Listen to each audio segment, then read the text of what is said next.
Acts chapter 10 and verse 34 and 35 reads as follows. Peter began to speak, "Now I truly understand that God doesn't show favoritism, but in every nation, the person who fears him and does what is right is acceptable to him." I talk a lot about not but phrases and Bible study techniques in general, and this is a not but phrase, although it doesn't come across as clearly in English as it might in some other passages. But the point here is that one aspect of the comparison is being de emphasized so as to emphasize the other part of the comparison. And the thing being compared is the way God treats people, the way that God deals with people.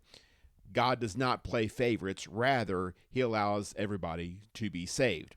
And if you read both verses together, that comes across, I think, fairly clearly.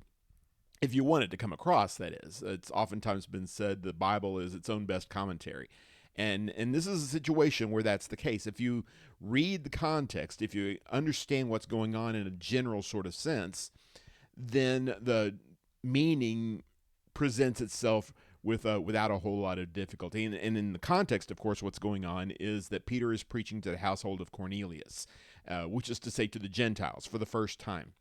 And Peter had pushed back very much against this, as presumably all the other apostles had, but it was God's plan, always had been God's plan, that the gospel go to the Gentiles as well. And in hindsight, you look back at Isaiah and the Psalms and other passages in the Old Testament, you can see that. It's clear that God always had this in mind. For whatever reason, the Jews did not have that in mind in the first century, including the apostles. But Peter says, after having this vision of the sheet with the animals in it, and God speaking to him to go to talk to Cornelius, etc., he says, "Now I understand these things." God is not one to show partiality, or God is not one to play favorites, depending on the translation that you have there, showing favoritism. And lots of times we might just kind of stop with verse 34 and kind of raise our hands and say, now, wait a minute. God doesn't play favorites. That's just not true. And this is one of the great criticisms, of course, with regard to Christianity and with regard to the Bible in general, theism in general. How could a just and loving God allow successes and failures and such? Are you seriously suggesting that God doesn't play favorites, that God doesn't choose winners and losers, that God doesn't bless certain ones a great deal and certain other ones not nearly so much? I mean, what planet are you living on? Clearly, God does that. God does that every day, every hour of every day, in every corner of the universe. This is going on here. People are being discriminated against. People are being thwarted, defeated, not necessarily through any fault of their own, just because they happen to have been born to the wrong parents or born in the wrong continent or the wrong year or whatever. How could you say that God doesn't play favorites? Well, you say it by looking at the rest of the context here. Is the point that Peter is making here God treats everybody exactly the same? No, that's not the point. The point is that the gospel can go to Cornelius just as easily, just as effectively, and should go to Cornelius, like it goes to any of the Jews or anybody else who might be out there in the world. In the context, that makes sense. What I'd like to do is kind of look at that in a broader sort of sense here, and look at this passage as in terms of what it is not saying, because the idea of God playing favorites is a real problem with a lot of people, including a lot of believers who just cannot wrap their minds around the idea that some people have it good and some people not so much. How could God not play favorites and yet play favorites? Well, let's talk about that for a little bit here. Favoritism, not having favoritism, does not mean that everybody gets equal treatment. That's not the point. That has never been the point. God has always treated different people different ways for a variety of reasons. In Genesis chapter 4, verses 3 through 5, it appears to have to do with the quality of the offering that was being made by Cain and Abel. Abel's sacrifice was acceptable. Cain's was not acceptable. Well, there's unequal treatment right there. God treated Abel one way, treated Cain another way. Not equal treatment. Does that mean God wasn't being fair there? Well, not necessarily. Depends on the context. We read in Hebrews chapter 11, verse 4, that Abel was offering his sacrifice by faith. That presumes, I suppose, that Cain was not offering his sacrifice by faith. Clearly, we go and look at Genesis chapter 4 and see this as a learning experience for Cain, an opportunity for growth, for personal growth, for faith development, which he chooses to pass on, chooses to kill his brother instead. It's a failure all the way around for Cain, beginning with his choice of sacrifices, it appears. Well, if God had accepted Cain's sacrifice in the first place, none of that would have happened. Well, that may be true, but it's not the point. God treated the two boys differently for a reason that you may or may not understand, and it probably doesn't make any difference one way or the other. The question is not so much who he treats well and who he treats poorly. The question is, can we draw close to God in these moments? Cain didn't have to fail in this moment. He could have offered a good offering in the first place. He could have learned from his mistake in the second place. He could have stopped his moral degeneracy in the third place. But he just decides to spiral out of control, etc. That's not a story about God's unfairness. That's a story about Cain's stubbornness and willfulness and the consequences of your actions. In John chapter 21, verses 20 and 21, Peter is annoyed, it seems, that this great penalty is going to be visited upon him when the time comes, that he's going to be bound and taken where he doesn't want to go, etc. And the text says clearly he was speaking with regard to Peter's death, and Peter obviously understood that, because the first thing he does is turn to his friend John and says, well, what about him? And Jesus says, what does that have to do with you? Paraphrasing a bit from John chapter 21 and verse 21. It has nothing to do with you. You do your job. You preach the gospel. You worry about yourself. You follow after me. And however John is treated or not treated, how it compares with you and my treatment of you is irrelevant. It doesn't make any difference whatsoever. That's not God being unfair or Jesus being unfair. It's simply that certain things are happening to you that don't happen to somebody else, and vice versa. That's life on planet Earth. God couldn't possibly, that's poorly phrased. I was going to say God couldn't possibly treat everybody exactly the same. God is God. I suppose he could do whatever he wanted to do with regard to those kind of things. He doesn't treat everybody the same. And generally speaking, we understand that. We don't even want him to treat everybody the same. We just want to get all the advantages that go to other people, and we want to avoid all the disadvantages that are going to other people. That's not the way it works. This is about faith on our end, not alleged fair treatment on God's end. Equal justice works along the same kind of lines here. And when we talk about justice, usually we're talking about short-term justice. We're not going to talk about it here necessarily, but the idea of long-term justice is a totally different thing. God is going to save the people who he wants to save, and he's not going to save the rest of them, and God knows how to do that kind of thing. He will have mercy on whom he has mercy. Paul writes about that in Romans chapter 9. And I hope that we can be okay with that in concept, at least. If not, we'll address that another time. But here we're emphasizing short-term justice, the idea of things going right as opposed to things not going right. The fact is, sometimes things don't go right for us. And we got upset about that. Why should that be the case? And then we see things not going right with this horrible person in our neighborhood or in the news or whatever, and they don't get the justice that's due to them any more than we got the justice that was due to us. And this just seems horribly, horribly unfair. Why would God allow something like that? Well, I don't have a complete answer for that. I do know one answer that Job presents to us in Job chapter 1, verses 21 and 22, when he was the victim of egregious unfairness. His family was destroyed, his crops, his flocks, his herds, everything's gone. Eventually his health is going to go too. And he says, the Lord gives and the Lord takes away. Blessed be the name of the Lord. He did not sin with his mouth in these moments. Was that fair as we would normally describe fairness? No, it was not. But just because things didn't go Job's way, or the expected way, or the approved way, the way that he would have liked, that doesn't mean that God has somehow broken his rules, or that things are going horribly askew from the status quo. Ecclesiastes chapter 10 and verse number 5, Solomon talks about this. This is not just, sometimes things don't work out. Things never work out. Things are kind of a disaster all the way around with regard to equal justice in the short term. There's an evil I've seen under the sun, an error proceeding from the presence of the ruler. Verse 5 says, the fool is appointed to great heights, but the rich remains in lowly positions. I've seen slaves on horses, but princes walking on the ground like slaves. The one who digs a pit may fall into it. The one who breaks through a wall may be bitten by a snake. And he goes on and on talking about how sometimes it seems like people's own best efforts are turned against them. They would have been far better off just minding their own business and not doing anything at all. But they exerted themselves. They tried something noble. They tried something of service, and they just slapped them in the face, or worse. And that's not fair. Well, nobody's suggesting that it's fair. Well, it ought not be that way. Well, let's try the best we can in an imperfect world to make it not that way. That's on us really more than it is on God. But in any case, however it may work out for us in the short term, or not work out, if you prefer, that doesn't mean that God suddenly is playing favorites, that God is being unfair in some broad sort of sense.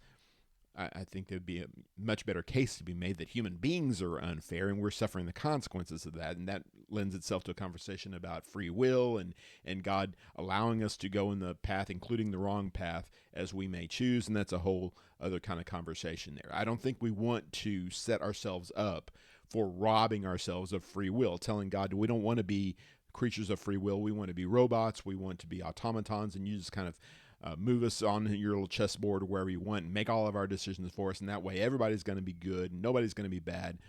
That's whether you want it that way or not, it's irrelevant, because that's not the way that it's going to be. That's not the whole point of the creation. The entire rest of the creation does exactly that for God.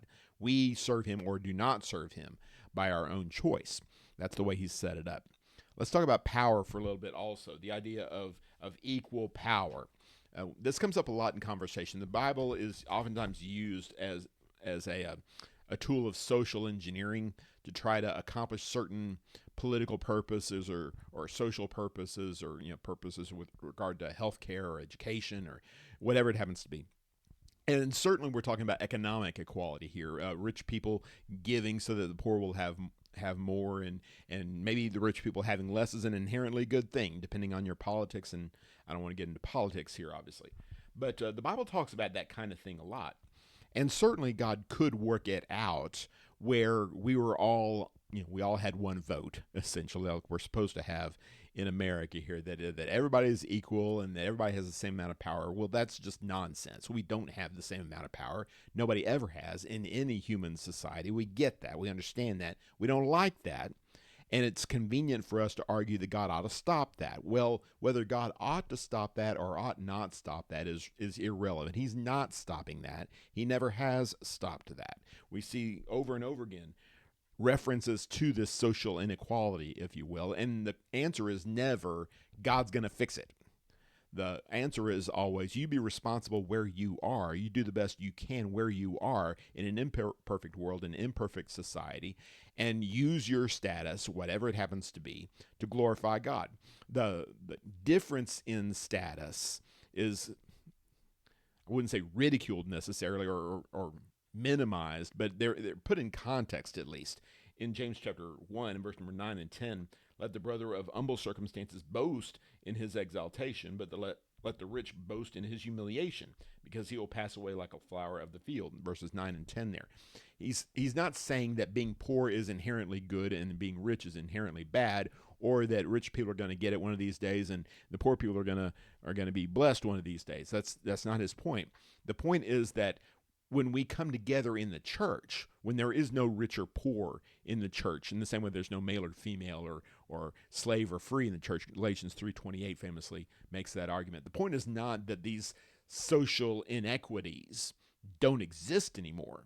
It's that they don't speak to the central issue of our life in Christ. Our life in Christ is all about serving him, giving ourselves to him, and that means rich people are going to be treated kind of like poor people, and poor people are going to be treated kind of like rich people, and that is a good thing.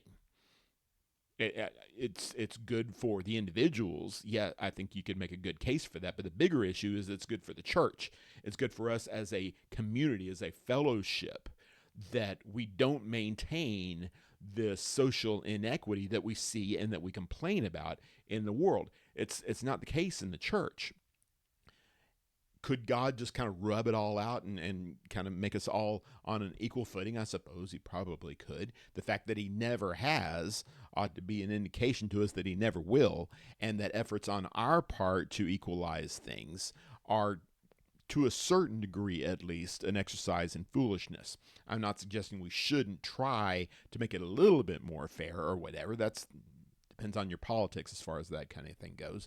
But the idea of fixing the social inequity issue is like fixing sin. It's like fixing the problem with the sun coming up in the east all the time and the west doesn't get its due, etc. That's just nonsense to think along those lines.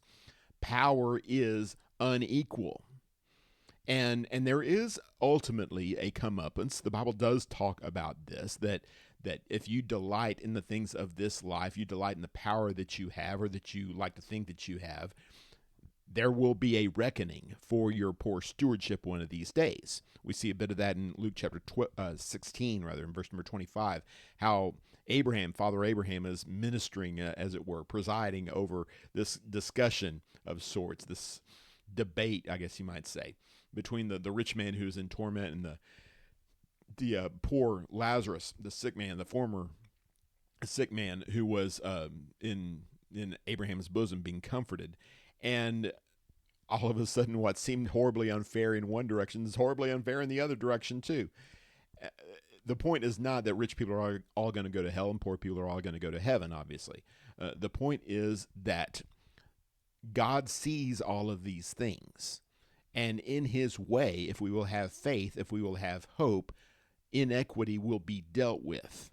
Maybe not on your time, maybe not in your way, but perhaps the solution would be for us to be less fleshly in our approach toward inequity as the world presents it to us on a daily basis, and more inclined toward faith and trust that God has blessed us in this life to whatever degree he's blessed us, and it may or may not measure up with somebody else.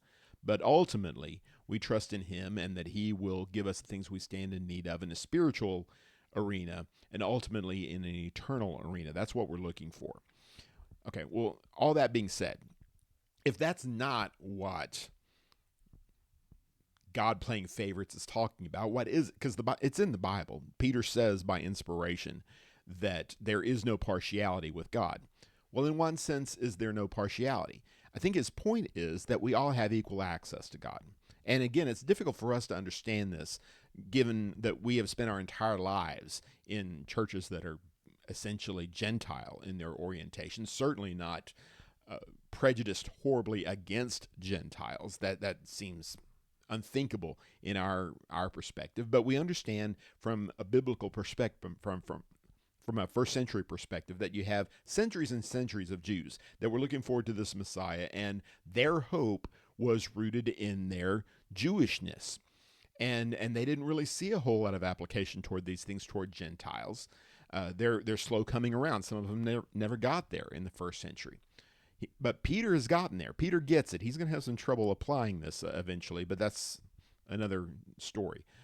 His point here is that in every nation, the one who fears God and does what is right is acceptable to him. It has nothing to do with where you come from or who your daddy was.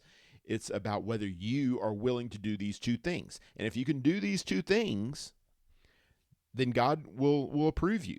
And of course, similar passages are all over the New Testament, Old Testament too, as far as that goes, that seem to categorize obedience and being pleasing to God in a very simple way, a very straightforward way, with a very small number of steps, very small number of elements, variable elements.